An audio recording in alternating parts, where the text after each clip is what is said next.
Hello friends, माझ्या YouTube चॅनलमध्ये आपल्या सर्वांचे मनपूर्वक स्वागत। आजच्या व्हिडिओमध्ये आपण पर्यावरण संकल्पना, त्यामध्ये पर्यावरण, पर्यावरणशास्त्र आणि पर्यावरण स्थल काल सापेक्ष असते या 3 गोष्टीवर आधारित प्रश्न बघणार आहोत आणि प्रश्नाच्या मार्फतच तुमच्या कन्सेप्ट इथे क्लिअर होणार आहेत। आणि यावर आधारित जर तुम्हाला ऑब्जेक्टिव्ह जरी प्रश्न विचारले तरी ते इथे कव्हर होतील आणि तुम्हाला जर ऑफलाईन एक्झाम जर झाली आणि त्याचे उत्तर कसे लिहायचे हे तुम्हाला या व्हिडिओ थ्रू समजेल। त्यापूर्वी तुम्ही चॅनलवर नवीन असाल आणि चॅनलला अजूनही सबस्क्राईब केलेलं नसेल तर सबस्क्राईब करा, जेणेकरून तुम्हाला व्हिडिओचे नोटिफिकेशन्स येतील आणि व्हिडिओ लवकरात लवकर बघता येईल। आता बघा, प्रश्न घेऊया आपण। पर्यावरण म्हणजे काय ते स्पष्ट करा। म्हणजे आपण इथे पर्यावरण ही संकल्पना बघणार आहोत। पर्यावरण ही संकल्पना बहुव्यापक सर्वसमावेशक असल्याने क्लिष्टही आहे असं हे प्रस्तावना तुम्हाला प्रश्नाचे उत्तर लिहिताना लिहायचं आहे। आता बघा, पर्यावरणामध्ये अनेक गोष्टी आहेत म्हणून त्याला काय म्हणलेलं आहे, बहुव्यापक सर्वसमावेशक। म्हणजे बऱ्याच गोष्टींचा समावेश पर्यावरणामध्ये होत असतो आणि याच्यामध्ये बघा, आता सजीव पर्यावरणामध्ये काय काय होत असतं, सजीवांची निर्मिती होते, वाढ होते आणि नाश। या नैसर्गिक क्रियांसाठी सभोवतालच्या सजीव व निर्जीव घटकांची गरज असते। या सर्व घटकांच्या एकत्रित स्थितीला पर्यावरण म्हणतात। म्हणजे इथे तुम्हाला पर्यावरण म्हणजे काय हे लक्षात आलं। कुठल्याही सजीवाची निर्मिती म्हणजे जन्म होणे, त्याचा वाढ होणे आणि ते मृत्यू पावणे, म्हणजे निर्मिती, वाढ व नाश या सर्व कशा आहेत, नैसर्गिक क्रिया आहेत, बरोबर आहे। म्हणून आणि या नैसर्गिक क्रिया होत असताना आपल्या सभोवतालच्या सजीव आणि निर्जीव घटकांची गरज असते, बरोबर आहे। सजीव म्हणजे काय, आपली निर्मिती झाली म्हणजे आपली निर्मिती होताना आपल्याला जन्म देताना, प्राण्यांना जन्म देताना म्हणजे मनुष्य असो किंवा प्राणी असो किंवा सूक्ष्मजीव असो, या सर्वांची निर्मिती होण्यासाठी, जन्म होण्यासाठी त्यासाठी सजीव कारणीभूत असतो। त्यांची वाढ होण्यात मदत करण्यासाठी पण सजीव, किंवा आपल्याला ऑक्सिजनची गरज ही वनस्पतीमार्फत होते, पूर्ण होते, ती काय, सजीवांमार्फत। निर्जीव म्हणजे काय, इथे मृदा असेल, हवा असेल, पाणी असेल, म्हणजे या निर्जीव घटकांचा सुद्धा आपल्याला ह्या सर्व क्रियांमध्ये काय होते, गरज पडते आणि या सर्व घटकांच्या एकत्रित स्थितीला काय म्हणतात, पर्यावरण म्हणतात। लक्षात आलं। तर सजीवांची निर्मिती, वाढ व नाश या नैसर्गिक क्रियांसाठी सभोवतालच्या सजीव व निर्जीव घटकांची गरज असते। या सर्व घटकांच्या एकत्रित स्थितीला पर्यावरण म्हणतात। लक्षात आलं। आता बघा, आपल्या सभोवतालची जी परिस्थिती आहे ती अनेक घटकापासून बनलेली आहे आणि यांचा एकमेकावर सातत्याने म्हणजे काय, नेहमी परिणाम होत असतो। आता पर्यावरणाचे घटक कुठले आहेत, सजीव घटक आहेत आणि निर्जीव घटक आहेत। काही घटक नैसर्गिक तर काही मानवनिर्मित असतात। म्हणजे आपल्या भोवती असलेली झाडं, झुडपं ही काय झाली, नैसर्गिक घटक झाली। पण आपण तयार केलेलं घर, घरामधल्या मोबाईल, लॅपटॉप, पेन, पेन्सिल यासारख्या काय आहेत, ह्या मानवनिर्मित गोष्टी आहेत, पण आपल्या पर्यावरणाचा ह्या भाग आहेत, बरोबर आहे। तर काही नैसर्गिक तर काही मानवनिर्मित घटक असतात। पर्यावरण हे स्थळ व काळाप्रमाणे बदलते, म्हणून पर्यावरणीय स्थितीला स्थल काल सापेक्ष म्हणतात। म्हणजे एका ठिकाणी एक, आता बघा, वाळवंटाचं उदाहरण घेतलं आणि हिमालयाचं उदाहरण घेतलं तर तिथे वाळवंटातली वेगळी परिस्थिती असणार आहे आणि हिमालयातली वेगळी परिस्थिती असणार आहे। म्हणजे इथे काय झालेलं आहे, स्थळ बदललं। आणि काळ म्हणजे काय, हिमयुग आहे समजा, हिमयुगामध्ये काय झालं, थंडी जास्त पडली आणि जे उष्ण रक्ताचे प्राणी होते, वनस्पती होत्या, त्या काय झाल्या, लुप्त पावलेल्या आहेत, डायनासोर सारखे प्राणी। म्हणजे इथे काळानुसार काय झालेलं आहे, बदल झालेला आहे, म्हणून काय आहे, स्थल काल सापेक्ष आहे। पर्यावरणात मध्ये बदल कसे होतात, स्थल काल सापेक्ष। स्थळ कसं ते समजलं आणि काळ म्हणजे काय तेही समजलं। आता उदाहरण द्यायचं या प्रश्नाचं उत्तर लिहिताना तुम्हाला, हिमालय व समुद्र किनाऱ्यावरील पर्यावरणीय स्थितीतील फरक याचं तुम्हाला थोडक्यात स्पष्टीकरण द्यायचं आहे। हिमालयात कशा वनस्पती असतात, कसे प्राणी असतात, वातावरण कसं असतं, आणि समुद्र किनाऱ्यावरलं द्या किंवा वाळवंटातलं द्या. म्हणजे इथे तुम्हाला कुठलेही बंधन नाही आहे की तुम्हाला हीच उदाहरणं द्यायची आहेत. लक्षात आलं? पर्यावरण म्हणजे काय ह्या प्रश्नाचं उत्तर लिहिताना पर्यावरण म्हणजे काय ते स्पष्ट करा असं दिल्यानंतर 1-2 ओळीमध्ये तुम्हाला काय द्यायचे? प्रस्तावना, त्यानंतर व्याख्येमध्ये ह्या सर्व गोष्टींचा समावेश झाला पाहिजे. सजीवांची निर्मिती, वाढ व नाश या नैसर्गिक क्रियांसाठी सभोवतालच्या सजीव आणि निर्जीव घटकांची गरज असते आणि या एकत्रित परिस्थितीला आपण पर्यावरण म्हणतो. किंवा आपल्याला एक सोपी भाषा आहे, पर्यावरण म्हणजे काय? आपल्या बाजूचे वातावरण म्हणजे काय? पर्यावरण. तर आजूबाजूला काय काय गोष्टी होतात त्या सर्व गोष्टी इथे थोडक्यामध्ये या व्याख्येमध्ये आलेल्या आहेत. आता आपल्या सभोवतालचं पर्यावरण अनेक घटकापासून, म्हणजे ते पर्यावरणाचे घटक जर थोडक्यात तुम्ही सांगितले इथे सजीव आणि निर्जीव, तर याचं एक्सप्लेनेशन द्यायचं थोडक्यात. सजीव घटक कुठले आणि निर्जीव घटक कुठले. त्यानंतर तुम्हाला हे सांगायचं की हे जे घटक आहेत ते फक्त सजीव आणि निर्जीव एवढेच पर्यावरणाचे घटक आहेत का? नाही. तर याचं वर्गीकरण तुम्ही असंही करू शकता, नैसर्गिक घटक, परत याचं असं नैसर्गिक आणि मानवनिर्मित. म्हणजे तुम्हाला कुठल्या पद्धतीने मांडणी करायचं ते तुमच्यावर डिपेंड आहे. पण एक वाक्य लिहिणं महत्त्वाचं आहे याच्यामध्ये हे पर्यावरण संकल्पना स्पष्ट करताना की पर्यावरण हे स्थल कालसापेक्ष बदलत असते आणि त्याचं हे तुम्हाला उदाहरण देऊन स्पष्टीकरण द्यायचं आहे. म्हणजे तुमची पर्यावरण ही संकल्पना तिथे पूर्णतः कंप्लीट होईल. मानवाने आपल्या हव्यासापायी पर्यावरणाचे अतोनात हानी केलेली आहे. त्यामुळे पर्यावरणाचा समतोल बिघडला आहे. हा समतोल पुन्हा प्रस्थापित करण्याची गरज निर्माण झाली आहे.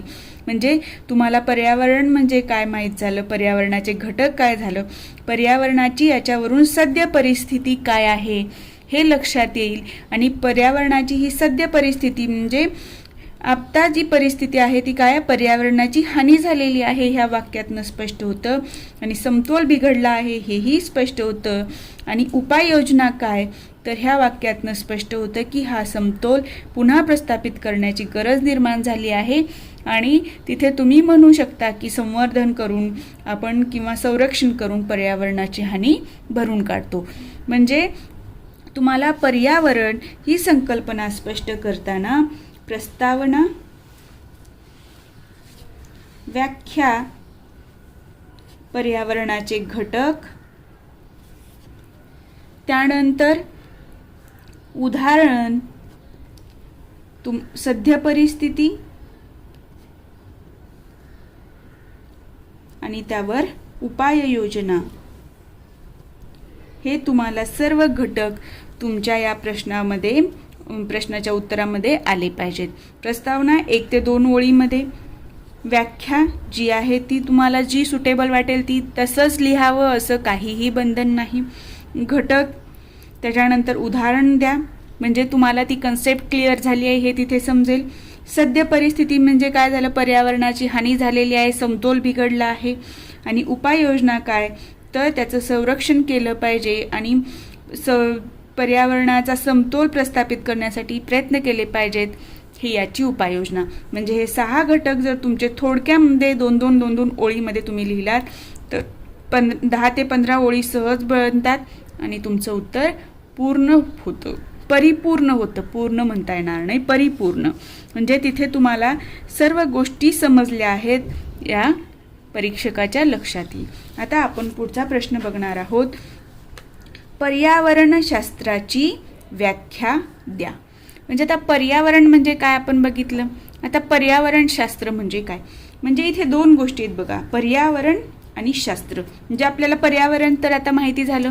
शास्त्र बघा, शास्त्र म्हणजे काय? विज्ञान. शास्त्र म्हणजे त्याचा व्यवस्थित अभ्यास करणे. या अभ्यासामध्ये त्याचे परिस्थिती काय आहे, कोणत्या घटकाचा परिणाम होतो, सध्या परिस्थिती काय आहे, त्याचं बिघाड होण्याची कारणे कुठली किंवा अनुकूल राहण्याची कारणे कुठली आणि त्याच्यावर उपाययोजना काय, या सर्व गोष्टींचा अभ्यास या शास्त्रामध्ये केला जातो. लक्षात आलं? तर पर्यावरण म्हणजे मानव राहत असलेल्या ठिकाणच्या सभोवतालची परिस्थिती म्हणजे पर्यावरण होय. आता मानव आणि सजीवांच्या सभोवतालच्या परिस्थितीचा अभ्यास, निरीक्षणे फार पूर्वीपासून आज तागायत चालू आहेत. म्हणजे आताच आपण फक्त अभ्यास करतोय का, निरीक्षण करतोय का, तर नाही. आपल्या पिढ्यानपिढ्या या गोष्टींचा अभ्यास करतायत, निरीक्षण करतायत. आपण जर शेतीत उत्पन्न कुठलं घ्यावं हे जर घरच्यांना विचारलं तर ते काय म्हणतील, आज आता सध्या असं वातावरण आहे तर यावेळेला हे पीक घ्या. म्हणजे हे त्यांचं निरीक्षण किंवा त्यांचा हा जो रिझल्ट आला तो काय झाला, अनेक काळापासून चालू असलेलं निरीक्षण आणि अभ्यासाचा तो परिणाम आहे. लक्षात आलं. आणि तो अभ्यास आणि निरीक्षण आता पण चालू आहेत. यातूनच पर्यावरण व मानवी समाजाचा अभ्यास हे पर्यावरण विज्ञानाचे म्हणजे पर्यावरण शास्त्राचे एक मूलभूत अंग बनले. बघा, मग ह्या सर्व गोष्टींच्या गरजेतूनच काय झालं, मानव आणि पर्यावरण यांचं काय झालं, एकमेकांशी संबंध सतत येतो. म्हणजे याचा एकमेकांवर काय परिणाम होतो याचा अभ्यास केला पाहिजे. म्हणजे यांचं काय, पर्यावरण विज्ञान म्हणजे काय, शास्त्र. म्हणजेच काय झालं, हे पर्यावरण शास्त्राचं एक मूलभूत अंग बनलं. काय की पर्यावरण आणि मानवी समाजाचा अभ्यास करणे, आणि ह्या दोन गोष्टीवरच भर दिला गेला पर्यावरण शास्त्रामध्ये. आता पर्यावरण शास्त्राची व्याख्या कोणत्या कोणत्या आहेत आणि म्हणजे अनेक लोकांनी त्यामध्ये व्याख्या स्पष्ट केलेल्या आहेत. त्यापैकी महत्त्वाच्या ज्या व्याख्या आहेत त्या आपण बघूया. आणि त्या व्याख्या तुम्हाला इथे लिहायच्या आहेत, कारण इथे व्याख्या द्या म्हणलेलं आहे. तर व्याख्या एकाच व्याख्यातून ते स्पष्ट होणार आहे का, सर्व गोष्टी नाही. तर पुस्तकामध्ये ज्या आपल्याला व्याख्या दिलेल्या आहेत त्या चारही व्याख्या खूप महत्त्वपूर्ण आहेत. कारण एक घटक एका गोष्टीमध्ये कंप्लीट झाला तर दुसरी गोष्टी व्याख्येमध्ये. पर्यावरणशास्त्र म्हणजे विविध परिसंस्था प्रणालीच्या परस्पर संबंधातील संतुलक तत्वांचा शास्त्रीय अभ्यास होय. पर्यावरणशास्त्र म्हणजे काय सांगितलं, विविध परिसंस्था. आता परिसंस्था म्हणजे काय, वेगवेगळ्या वातावरणात राहणारे सर्व सजीव. आणि तिथली जसं आता पाणी बघितलं तर पाण्यातली मासे बघितले तर तिथे काय झाली, तिथली ती परिसंस्था झाली. ती ह्याच्यातली वाळवंटात राहणारे प्राणी, मानव, पक्षी, ती काय झाली, वाळवंटीय परिसंस्था झाली. लक्षात आलं. या परिसंस्था प्रणालीच्या परस्पर संबंधातील म्हणजे इथे या परिसंस्थेत राहणारे सजीव आणि पर्यावरण यांच्यातले परस्पर संबंधातील संतुलक तत्वांचा म्हणजे जे संतुलन घडवून आणतात तसे घटक, त्याचा शास्त्रीय अभ्यास म्हणजे काय, पर्यावरण शास्त्र. दुसरा ऑप्शन हे बघा व्याख्या, पर्यावरणातील सर्व सजीव व निर्जीव घटकांचे संवर्धन. म्हणजे आपण बघितलं पर्यावरणाचे घटक सजीव आणि निर्जीव, तर या घटकांचे काय, संवर्धन म्हणजे काय, ते जपणे, व्यवस्थापन करण्याच्या पद्धतीचा अभ्यास म्हणजेच पर्यावरण शास्त्र होय. म्हणजे इथे काय सांगितलं होतं, परिसंस्था आणि त्यांच्यातले या परिसंस्थेतला परस्पर संबंध आणि संतुलन निर्माण करणारे तत्व. आता इथे काय दिलं, पर्यावरणाचे घटक, त्यांचं संवर्धन, व्यवस्थापन करणं म्हणजे पर्यावरण शास्त्र. आता तिसऱ्या व्याख्येमध्ये काय सांगितलंय बघूया, पृथ्वीवरील पर्यावरणाचे आकलन म्हणजे समजणे आणि मानवी जीवनाचा पर्यावरणावर पडणारा प्रभाव याचा अभ्यास म्हणजे पर्यावरण शास्त्र होय. म्हणजे इथं पर्यावरणाचं आकलन आणि मानवी जीवनाचा पर्यावरणावर पडणारा प्रभाव याचा अभ्यासाला इथे तिसऱ्या व्याख्येमध्ये पर्यावरण शास्त्र म्हणलेलं आहे. कोणत्याही प्रदेशातील नैसर्गिक आणि सांस्कृतिक घटकांचा म्हणजे काय, इथं नैसर्गिक आणि मानवनिर्मित. सांस्कृतिक घटक म्हणजेच काय आहेत, मानवनिर्मित घटक आहेत. याचा मानवी जीवनावर होणाऱ्या परिणामाचा अभ्यास करणारे शास्त्र म्हणजे पर्यावरण शास्त्र होय. म्हणजे ह्या चार ज्या व्याख्या आलेल्या आहेत त्या प्रत्येकामध्ये बघा कुठल्या तरी गोष्टींना जास्त महत्त्व दिलेलं आहे. पण ह्या सर्व व्याख्या कशा आहेत, महत्त्वपूर्ण आहेत. तर तुम्हाला फक्त एकच व्याख्या स्पष्ट करायची एका पर्यावरण शास्त्राची नाही, तर इथे ह्या तुम्हाला चारही व्याख्या लिहिणं गरजेचं आहे. आणि या सर्व व्याख्या लिहून झाल्यानंतर तुम्हाला कन्क्ल्युजन असं करायचं आहे, या प्रकारच्या व्याख्या पर्यावरण शास्त्रज्ञांनी केलेल्या आहेत. यातून लक्षात येते की पर्यावरण शास्त्रात सभोवतालच्या पर्यावरणाचा मानवी जीवनावर होणाऱ्या परिणामांचा अभ्यासावर भर देण्यात आलेला आहे. म्हणजे ह्या चारही व्याख्येतून तुम्हाला काय लक्षात आलं, सजीव इथे परत मानवी जीवन, इथे काय एकमेकांशी संतुलन करण्यासाठीचा अभ्यास, परस्पर संबंध. म्हणजे इथे सर्व ठिकाणी काय झालेलं आहे, मानवी जीवनावर परिणाम करणारे जे पर्यावरणीय घटक आहेत त्याचा अभ्यास केले गेला आहे. हे थोडक्यात तुम्हाला इथे कन्क्ल्युजनमध्ये सांगायचं आहे. लक्षात आलं? पर्यावरणशास्त्राची व्याख्या द्या असा जर प्रश्न आला तर तुम्हाला इथे पर्यावरण म्हणजे काय, मग तिथं अभ्यास केला गेला, त्याचं शास्त्र निर्माण झालं, मग पर्यावरणशास्त्राची व्याख्या वेगवेगळ्या करण्यात आलेल्या आहेत. त्या व्याख्या तुम्हाला 2 आठवल्या 2 लिहा. जर तुमच्या म्हणजे प्रश्न कसा विचारलाय त्याच्यावर 10 ते 15 ओळीत म्हणलं तर तुम्हाला यातलं काय लिहायचं आहे ते तुम्ही डिसाईड करा. 20-25 ओळीत म्हणलं तर तुम्हाला ह्या सर्व गोष्टी लिहिता आल्या पाहिजेत आणि सर्वात शेवटी या सर्व व्याख्यातून काय स्पष्ट होतं ते लिहिलं पाहिजे. लक्षात आलं? आता आपण पुढचा प्रश्न बघू. आता बघा, आपण 2 संकल्पना बघितल्या, पर्यावरण आणि पर्यावरणशास्त्र. त्यावर आधारितच हा प्रश्न आहे. तर इथे प्रश्न आहे, पर्यावरण हे स्थल काल सापेक्ष असते असे का, हे स्पष्ट करा. तर बघितलं आपण, पर्यावरण म्हणजे आपल्या भोवतालची परिस्थिती. सभोवतालची ही परिस्थिती अनेक निर्जीव व सजीव घटकावर तसेच काही नैसर्गिक व मानवनिर्मित घटकावर अवलंबून असते. प्रत्येक ठिकाणचे पर्यावरण हे इतर ठिकाणच्या पर्यावरणापेक्षा निश्चितच वेगळे असते. म्हणजे ह्या गोष्टी तुम्हाला क्लिअर झालेल्या आहेत ऑलरेडी. आता बघा, इथे ह्या फक्त वाक्यावर भर द्या. प्रत्येक ठिकाणचे पर्यावरण हे इतर ठिकाणच्या पर्यावरणापेक्षा निश्चितच वेगळे असते. मी तुम्हाला उदाहरण दिलं वाळवंट आणि आपण बघूया अतिशीत प्रदेश. अतिशीत प्रदेशात वेगळं वातावरण राहणार, तिथं बर्फ असणारे, वाळवंटात बर्फ असणारे का नाही, तिथे तापमान जास्त असणारे. म्हणजे इथे काय झालेलं आहे, पर्यावरण आपलं स्थळानुसार बदललेलं आहे. आता पर्यावरण हे स्थळ व काळाप्रमाणे बदलते, म्हणूनच पर्यावरणीय स्थिती स्थल काल सापेक्ष असते असे म्हटले जाते. आणि हे जे वाक्य आहे ते आपल्याला काय करायचंय, उदाहरणाद्वारे आपण ते अधिक स्पष्ट करता येईल हे सांगूया. आता इथे आपल्याला उदाहरण द्यायचं, हिमयुग आणि तापमानात झालेली वाढ, काळानुसार डायनासोरचा नाश झाला. म्हणजे मी तुम्हाला हे थोडक्यात दिलेलं आहे. तर याचं तुम्हाला तिथे स्पष्टीकरण द्यायचं आहे की तापमानात वाढ झाली म्हणून डायनासोरचा नाश झाला. म्हणजे इथे काय झालं, वेळ काळ इथे कारणीभूत ठरला पर्यावरण बदलायला. आता बघा, मासा पाण्यात राहतो मात्र इतर स्थलचर प्राणी जमिनीवर राहतात. माशाला जर पाण्याबाहेर काढलं तर तो जगू शकतो का, नाही. तर माशाला श्वसनासाठी पाण्यातलं जे ऑक्सिजन विरघळतं त्याचा उपयोग होतो आणि त्याला जर ते बाहेर काढलं पाण्यातनं तर त्याला ऑक्सिजनचा पुरवठा होत नाही आणि तो मृत्यू पावतो. कारण काय, तर त्याची रचनाच तशी झालेली असते. मात्र इतर स्थलचर प्राणी पाण्यात जगू शकणार नाहीत कारण त्यांची रचना तशी नाही. कशी, तर स्थलचर प्राणी हा प्राणवायू कुठला घेतात, हवेतला घेतात. त्यांना पाण्यात वितळलेला प्राणवायूची गरज पडते का, ते घेऊ शकतात का, नाही. म्हणजे हे स्थळ बदललं म्हणजे पाण्यात राहणारे जमिनीवर राहणारे, तर त्यानुसार त्या सजीवांची तिथल्या रचना असते. म्हणजे तिथलं पर्यावरण काय आहे, वेगवेगळं आहे. लक्षात आलं?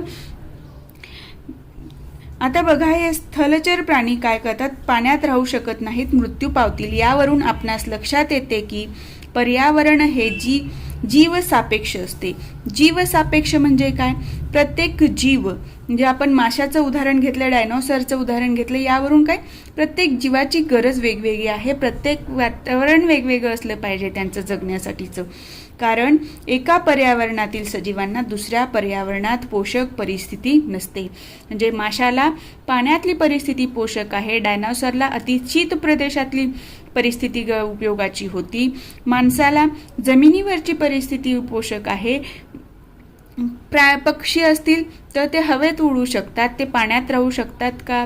चिमणीचं उदाहरण घेतलं तर ती पाण्यात जगू शकते का, नाही. म्हणजे हे पर्यावरण कसं आहे, जीवसापेक्ष आहे. लक्षात आलं? सापेक्ष म्हणजे याचा शब्दाचा अर्थ असतो त्या घटकानुसार बदलणारं. सापेक्ष म्हणजे बदलणारं, हे लक्षात ठेवा. जेव्हा हे सुरुवातीचा शब्द येतो स्थल काल सापेक्ष म्हणजे स्थळ आणि काळानुसार बदलणारं, जीव सापेक्ष म्हणजे जीवानुसार म्हणजे प्रत्येक प्राण्यानुसार बदलणारं. लक्षात आलं? तर एका पर्यावरणातील सजीवांना दुसऱ्या पर्यावरणात पोषक परिस्थिती नसते. आणि हे कन्क्ल्युजन थोडक्यात प्रत्येक पर्यावरणाचा स्वतःचा असा एक समतोल असतो. दुसऱ्या पर्यावरणात तशीच परिस्थिती किंवा पर्यावरण जीव आपणास दिसणार नाहीत. म्हणजे त्यांचा प्रत्येकाचा समतोल वेगवेगळा आहे, प्रत्येकाची गरज वेगळी आहे, त्यानुसार तिथले घटक असतात. आणि दुसऱ्या पर्यावरणात तशी परिस्थिती किंवा पर्यावरण नसतं. आणि तिथे जसं वाळवंटामध्ये जसे जीव आहेत, प्राणी पक्षी आहेत, तसे हिमालयात आहेत का नाही. म्हणजे प्रत्येक ठिकाणचे प्राणी जीवन हे वेगवेगळं आहे. म्हणूनच पर्यावरण हे स्थल काल सापेक्ष असते असे म्हणतात. म्हणजे तुम्हाला पर्यावरण हे स्थल काल सापेक्ष असते हे सांगताना तुम्हाला स्थळ म्हणजे स्थळानुसार कसा बदल होतो पर्यावरणात, काळ, हिमयुग आणि तिथून नंतर तापमानातला वाढ हे घ्या. परत जीवसापेक्ष इथे घ्या. म्हणजे ह्या गोष्टी क्लिअर करा उत्तर लिहिताना आणि याची उदाहरणं तुम्हाला द्यायची आहेत. आणि प्रत्येक ठिकाणचा जीव किंवा तिथली परिसंस्था वेगळी कशी आहे आणि ती दुसऱ्या वातावरणात कशी टिकू शकत नाही हे स्पष्ट करा. म्हणजे तुम्हाला तिथून त्या प्रश्नाच्या उत्तरातनं हे स्पष्ट होईल की पर्यावरण हे स्थल काल सापेक्ष वेगवेगळं असतं. लक्षात आलं? या प्रकारे तुम्हाला या प्रश्नांची उत्तरं लिहायची आहेत. आज आपण इथेच थांबू. तुम्हाला जर माझा व्हिडिओ आवडला असेल तर व्हिडिओला लाईक करा. चॅनलवर नवीन असाल तर चॅनलला सबस्क्राईब करायला विसरू नका.